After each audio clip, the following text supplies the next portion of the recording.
Märt Sults, palun teie kord. Aitäh, härra eesistuja. Hea minister. See, et ta praegu möllate seal piiri peal ja väga tänuväärne asi, et lõpuks saab piir korda ja saab ka takistusriba korda ja kõik muud asjad.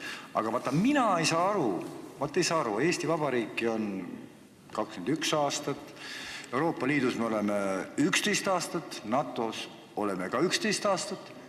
Mida põrgu päralt me praegu seda piiri kaitseme? Kes vastutab sellest, see piir juba ammu korras ei ole? Miks see piir ei pea? Miks sai niisugune asi juhtuda nagu härra Kohveriga? Absurd! Kes vastutab? Kuna vastutab? Kes tuuakse rahva ette aru andma? Aitäh! Aitäh! Nüüd te võtsite küll Eesti riigilt natukene aastaid vähemaks, et natukene rohkem kui 21 oleme juba vabad olnud.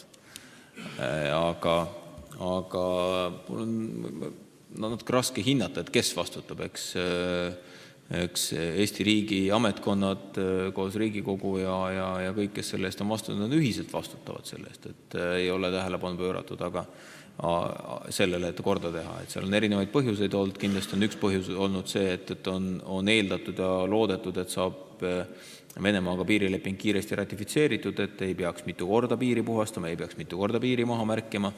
Ma väga loodan, et käesolev parlamendi koosseis suudab piirilepingud ratifitseerida. Aga minu hinnangul ka ilma ratifitseerimiseta on võimalik piir välja ehitada, isegi kui teda on vaja väikestes lõikudes ühele poole või teisele poole nihutada, ei muuda see asjaolu, et 95% jääb piir samasse kohta, kus on tänane kontrolljoon. Et tagasivaatamine meid väga palju rikkamaks ei tee, edasivaatamine küll ja seetõttu keskendume sellele, et meil õnnestuks tõesti ka Riigikogu abiga kõik need eelarved kinnitada, et piiritöödega jätkata.